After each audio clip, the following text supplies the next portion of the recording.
but as a Malaysia, as a trading, we are trading company, we are trading country, you know, we are trading country.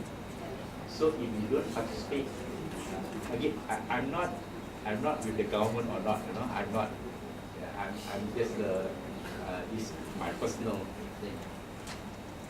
I think we have no choice on the TPPA.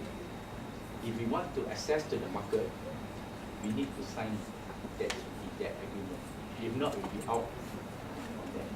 Then when we're out from that, then our people cannot compete in the level playing field because we don't have the right to access into the market. Maybe the tax will be very high, then it becomes, you know, we are not competitive. One example, maybe I will not talk about the TPA yet. I just want to switch a bit about the solar. You know the solar company, right? The Chinese company, when I say Chinese company, means the China, the company in China, not the Chinese company in Malaysia. The China companies, right?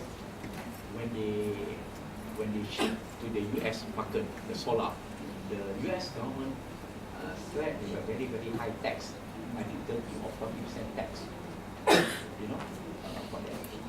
So that's the reason, you know, because the US government want to prevent the anti-dumping, right? When you want to prevent anti-dumping, the government will impose a very high tax.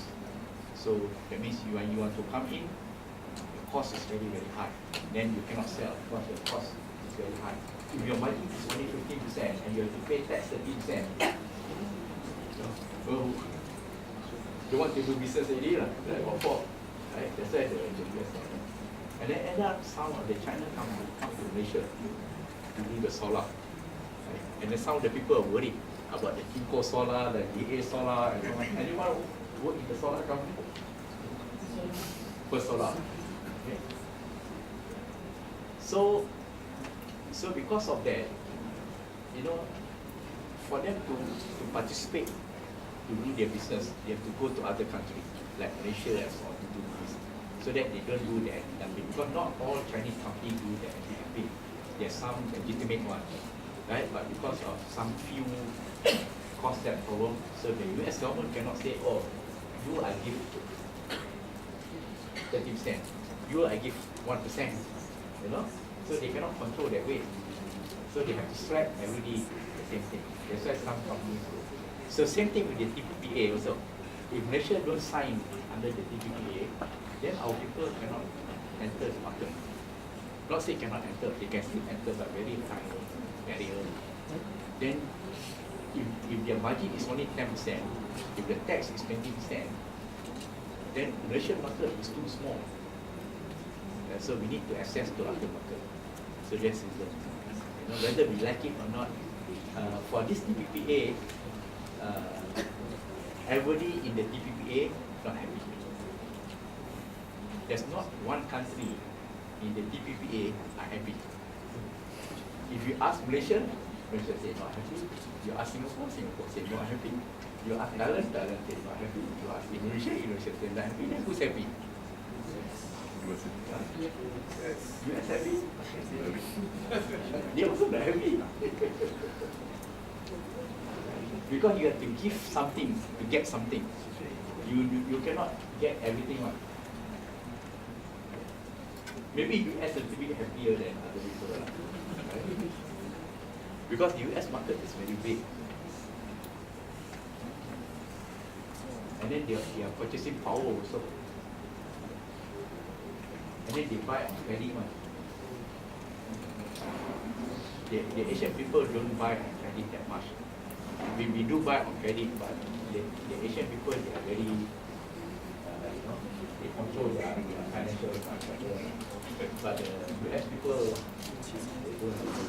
I'm not saying all, but some. I mean, majority of the US people. If you read some article about the spending behavior of the US people versus the Asian people, right? You see a distinct difference. Like they buy things on credit. They don't have much savings. Unlike the Asian people, Asian people have more savings. Maybe one day it will change, then with the TPPA and so on. The beauty of us in this part of the world, whatever happened in the advanced nation, whatever happened in the West, like in US, slowly will come to.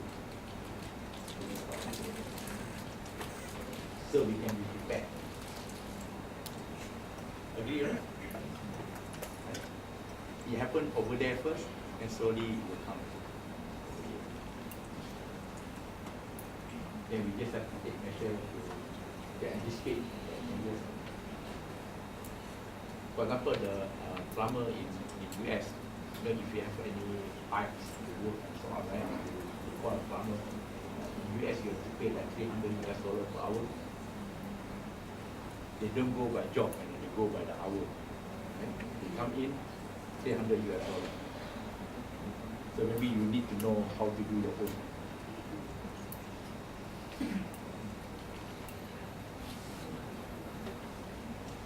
There's a question there, sorry. Talking about this automotive industry, our national car Prof, since the market share is decreasing every year, since about 20 years ago about 70%, then now presently about 20%. So I understand this is a heavy industry. You need the economy to scale to survive. You need to produce a certain number of cars. And then this rate they're going in the long run, what's your comment on this? Can they really survive? Is this sustainable? Yeah. Personally, it's very difficult for us to survive. Right? First, because like you say, we don't have the economy of scale. Right? Our market is not that big. And then when we start to open up our market with other cars coming in, then very difficult for Proton to compete. I think that's written to Mahathir at one time, I think early this year or first quarter of this year, he was talking about the Indonesian market to join collaboration in Proton with the Indonesian, because he see there's a big market over in Indonesia. But frankly, I do not know what's the status. So Proton needs to collaborate with other partners and to access to the market. Because you can see that the brand name of the Proton, the top 20 OEM, the Proton is also not. He said we are too small. And then the government also cannot protect Proton too long also. Right? Because with this agreement and so on, they should have to open the market. And then slowly.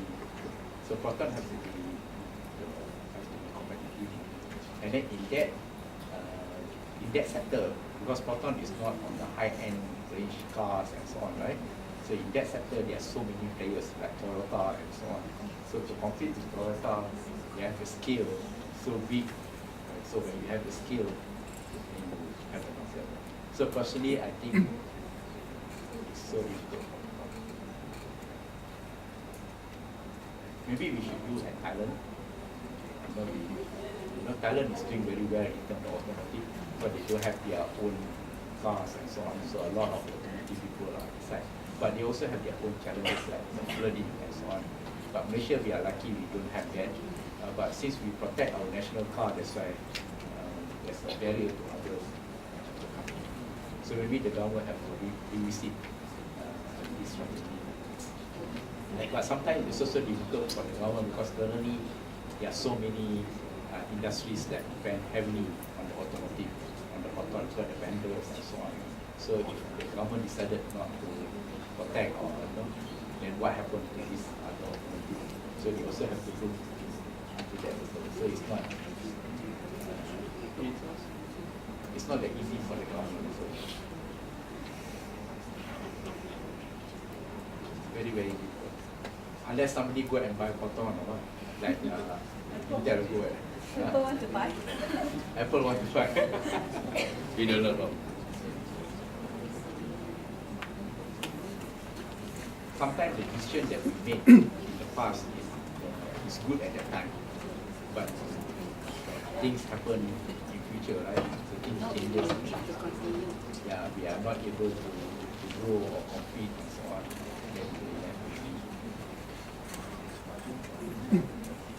I'm proud of Malaysian.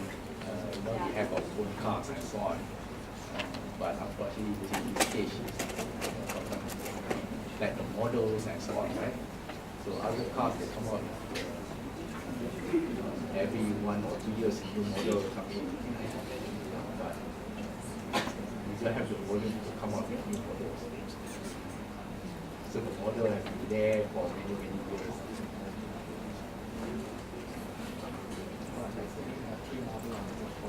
Again? 3 models. But I'm not sure about the market. Like I heard ID is also not doing that well. Yeah, but I think they're quite positive on that. They're quite positive. A few weeks back, I had a corporate IT with Proton Ada. The chairman and the CEO seems very positive on the growth since starting next year. Okay, some changes to this. Okay. That is good to know.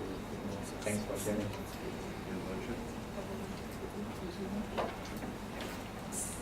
Okay, any more questions? Maybe last question on long range plan and budget.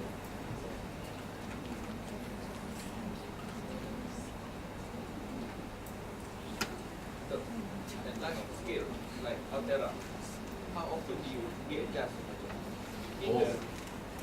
In one year? Every quarter. Every quarter we adjust.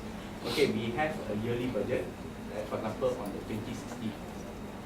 This year we need for the 2016. So we call it a 2016 plan. So we have the plan. So every quarter, then we will look at the let's say the month of March. We have 2 months of April. January and February is April. And then when it comes to March, then we do a budget to see that whatever we plan in quarter 1, whether we're going to meet the numbers or not. Right? If we're not going to meet the numbers, we change, either we increase or we reduce. Normally we reduce, not much of a problem. We reduce, if quarter 1 your budget is $10 million, and then you reduce the budget to 8 million, then the next one will not ask you anything. But from 10 million you increase to 15 million, then you say 35 million, whatever. So every quarter, in fact, every month as a forecast, then the quarter is so EMP also the same practice, but I'm not sure about other. So we keep that. And then at the end of the year, then we look at our actuals versus our plan, not the forecast. The forecast we do because the forecast is every quarter that we keep changing, right? Then we go back and compare. For example, that in the 2015, this year when we did the 2014, the currency was around 3.5, right? And now it's like 4.3. So the saving, we didn't get the saving. There's a saving in the labor, right? And R&D is mostly labor, but we didn't get the saving. The corporate take because they say that when the ringgit strengthened, they didn't ask us to cut. So when the ringgit weakened, they didn't ask us to. So that's fair. So that's how we. So if there's no further question, I think. Sorry, Sure. I have one. Sure. So I think in my last few lectures, class, we had a debate on who set the budget. So I told them that for the long range plan or for the capital budgeting at least, it is being decided by the strategic level, right? And I think one of the student argued that, and I mentioned that for operational budgeting, it is being discussed among the low-level managers, and it is from bottom-up approach. So he said that sometimes it is a top-down, you cannot say that bottom-up, and I kind of agree. And I just want to know, at Altera, I want to say Sintera, sorry, Altera, how does the low-level managers involved in both operational budgeting and also in the capital budgeting? Okay. The budget process is both way, the top down and bottoms up, right? The top, they really have some ideas on the numbers. based on the financial, right? The revenues and so on. They have some of this. Then the bottoms up will come off. That's why the budget process is very long process. It's not that 1 month you will finish. It's 5-6 months. Then only, but still never finish. When come next year also still continue to do that. So the numbers will come until it comes closer and closer, and then management will say, let's say that you come back with 30 million, for example, that you say I need 30 million to spend, and this might break down and so on. Then management will look at it and say we can't afford to give you 30 million. You have to cut somewhere, or you have to do self-funding there. So you have to continue until you come to a point that management look at it and say, okay, your department are okay now. Then they look at other department. So I would say it's a both way, right? The reason management does that because they do not want just a top down. Because top down approach, then the people will not thinking the creativity. You kill the creativity of the people. So when you do the top down and then bottoms up, then you encourage the creativity.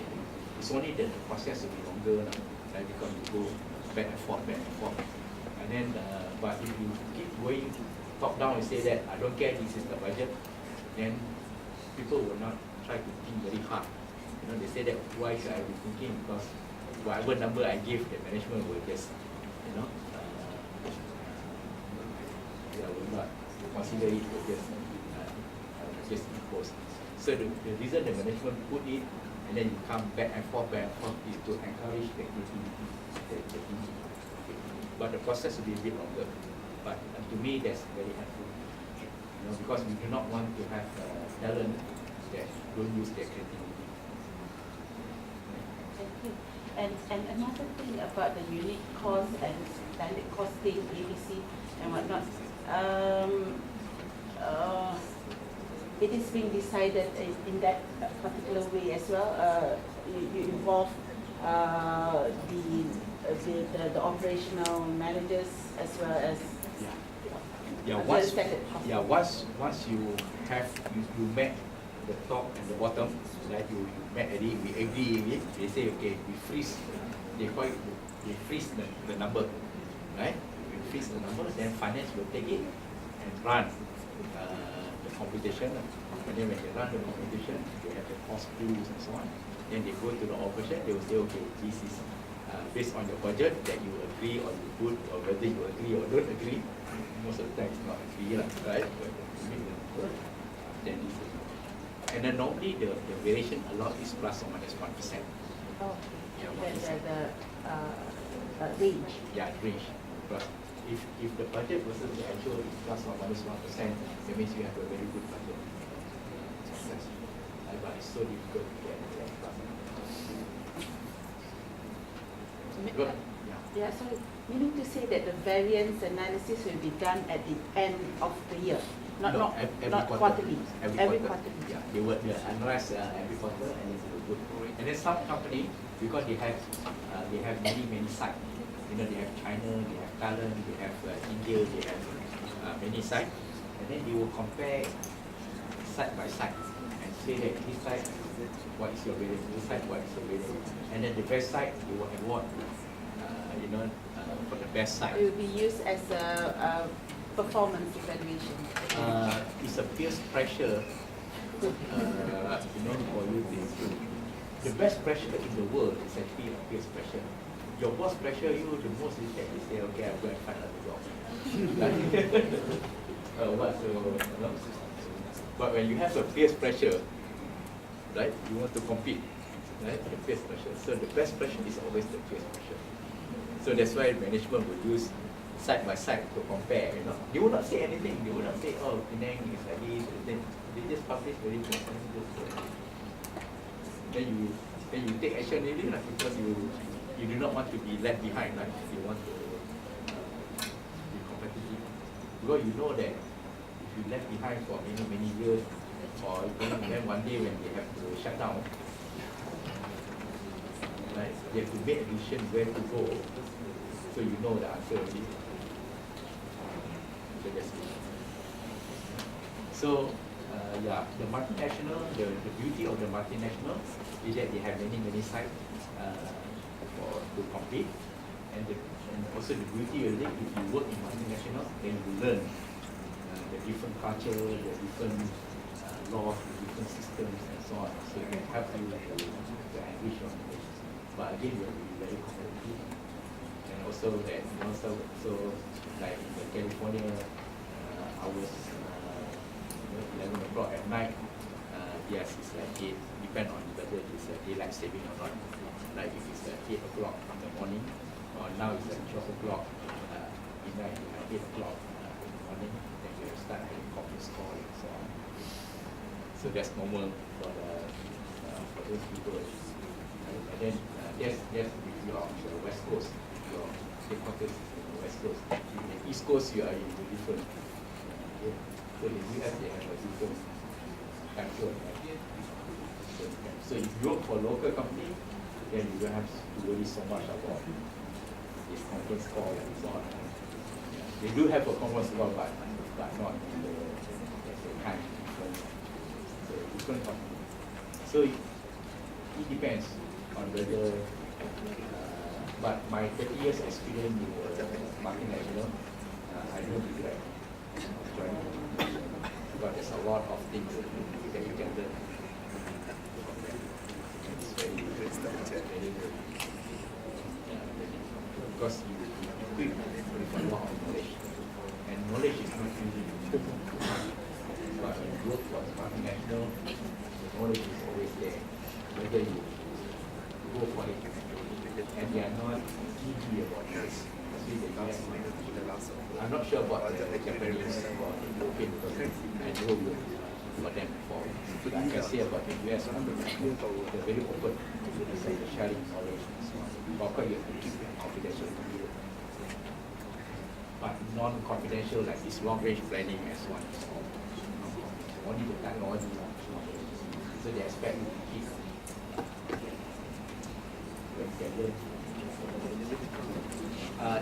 Can I have 5 minutes? Yeah. I know most of you are very young. I learned this when I was at 14. So I just wanted to share. This is nothing to do with long-range planning, but a little bit about budget also. And I want to share this. I made a mistake. Until the age of 40, I learned from a friend of mine who we were in the primary school. I was in the Western Primary School. Anyone of you know where is Western Primary School? Now the school no longer exists. There's only Western Secondary School. So I was in the Western Primary School from standard 1 to standard 6. Then after that I went to preschool. But because I'm not good enough to stay in preschool, after my form 3 I went to TI. Lectures, the Sekolah Teknik. But that's not the reason. From standard 1 to the standard 6, we have friends and so on. I have a friend named Prof. After our standard 6, his family moved to KL, so he went to BI. And most of us went to preschool, and some went to water school.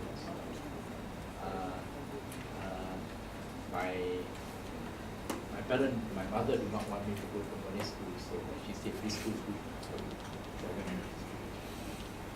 Then at the age of 40, we met more for some again. At that time we were only 12 years old. Then we separate because he went to, so that after 28 years, also 7 to 8 years, then we only in the reunion of the primary. And this son, still very good looking, black hair. Then we asked him, what happened to you? Then he asked us, what happened to you? Right? So my friends are like me, but I'm the worst one, with the hair, big white hair, and so on. Right? So some we cannot recognize each other, after 20 over years, you cannot recognize. Here, son, we can still recognize, very good looking. So he taught me about financial. about retirement because our son retired at age of 40. So I wanted to learn from him how he can retire age of 40. And at that time I was 40. Right? So I asked him, and then he shared his method with me. So I decided to retire at age of 50. That's the reason when I reached 50 at AMD I retired. So plan for your retirement. Plan from now. Oh, Dato', what's the method? There are various methods for that. I can share. Some method is that we recorded or not? Yeah. Huh? Yeah, Is it okay to do? Okay, we can. Because I mentioned him, I'm not sure we will have to get his permission. But Kosan is a very nice guy. I don't think he's famous also with permission.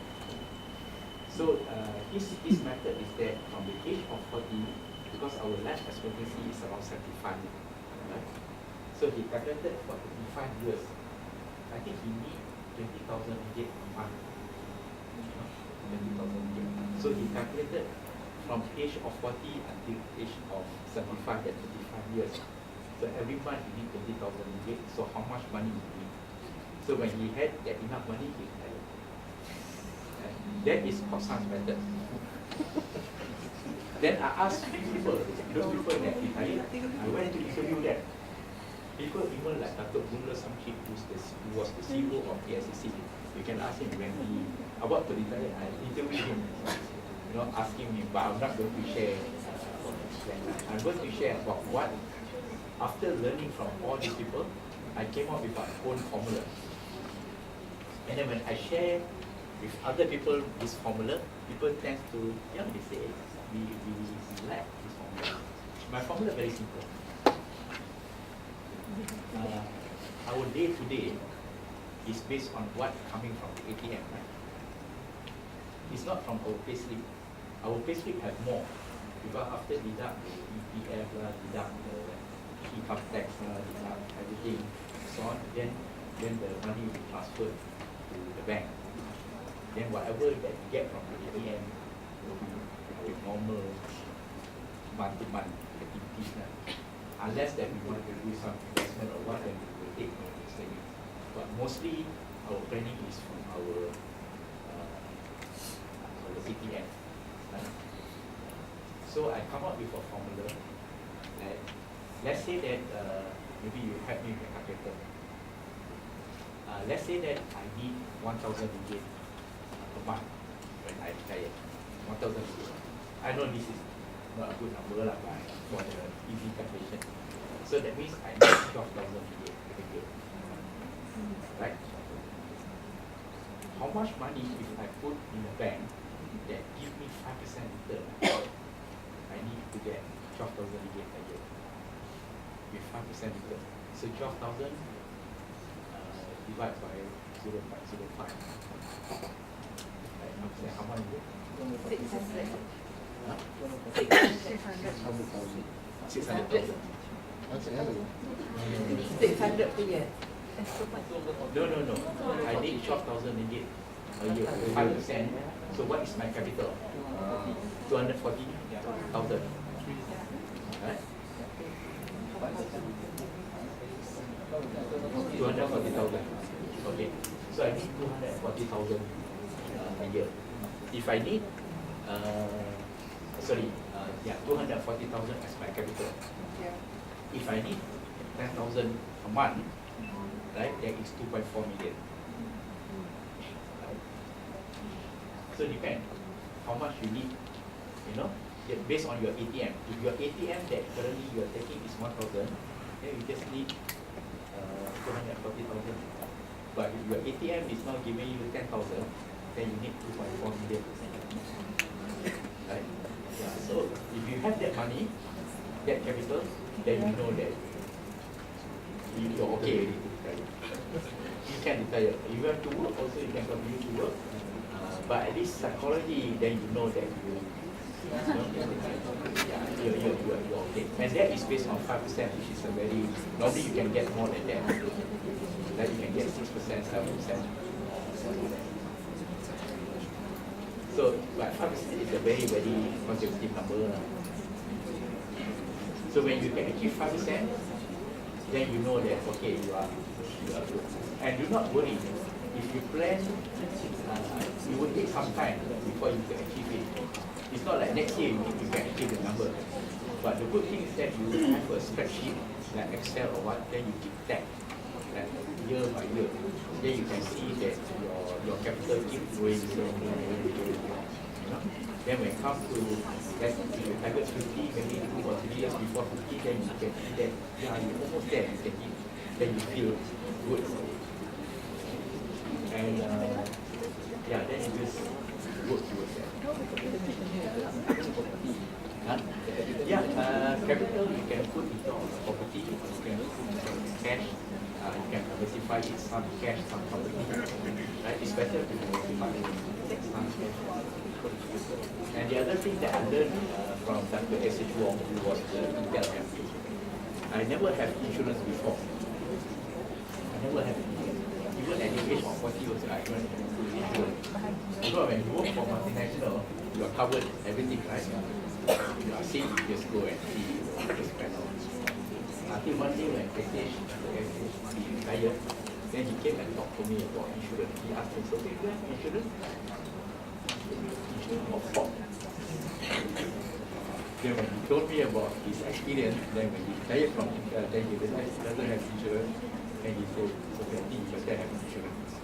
Then I think about it, yeah, that's good. Then I thought, yeah, I took some insurance. So diversify your investment, have some insurance, go into property, have some cash, and so on. Because cash is king. When you have something that you want to invest in future, you still have.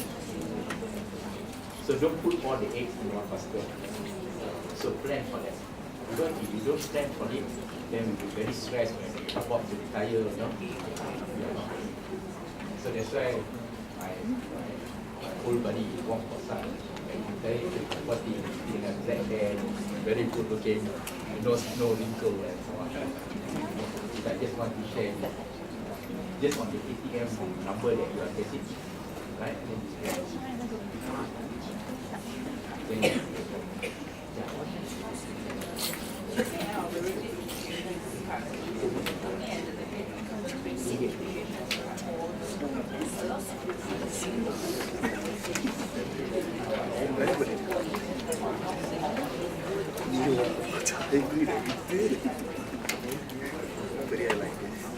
Then, the question is that people working overseas, whether there's good or bad. So maybe I just want to answer this way. Money is not everything. Money cannot buy happiness. But money is important. There are some people who are very rich, but they're not happy. You know, they go everywhere with bodyguard. They don't have that. They cannot stay at the landed property. They have to stay at the penthouse of security. They go everywhere, security follow them. You know, the children in school also security be at the school. Would you like to have that kind of life? You cannot go to Nasi Kandar or to the mamak store or to the roadside hawker to eat. Right? Nobody there to cut like you. Nobody there to cut like you. So money is important, but money is not everything. Right? So if you look at some of the big people, you see that they have a lot of money, but they are not happy. You know, because they cannot sleep, they cannot eat also. Like us, we can sleep, we can eat, we can go anywhere, so we are very happy. Only that we don't have that much money like them, but we are happy. So which one is more important?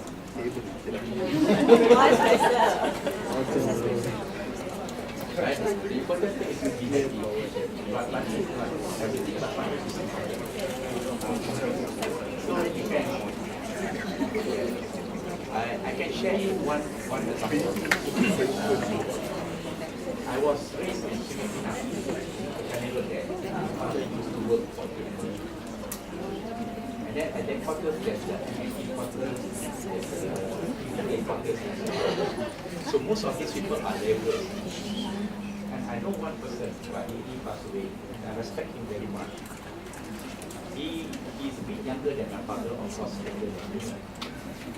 And then in the old days, you know, of course there's a device schemes, but this gentleman, he wear Fallon jeans.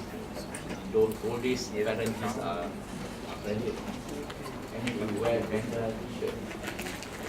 Those are expensive. He wear Panther shoes. So this is good. And yet, he is a laborer. So when so that one day I interviewed him, asking him, so that's what he told me. He told me, money is not everything, but I think that you're happy. So I think, how you manage to do that? Then he said he just keep some savings and so on. He said the most important thing is that save, even if it's a small. So I took his advice. That's why until now, I have a salary card to buy the stock. The employee stock purchase plan. So if your company has this employee stock purchase plan, I suggest very strongly for you to participate in that and go for maximum. So some companies allot 5%, some companies allot 10%, some companies allot 50%. Yes, because that will force us to save. Because if not, you know, our hands are very cheap to do a lot of things. Right? So that would be a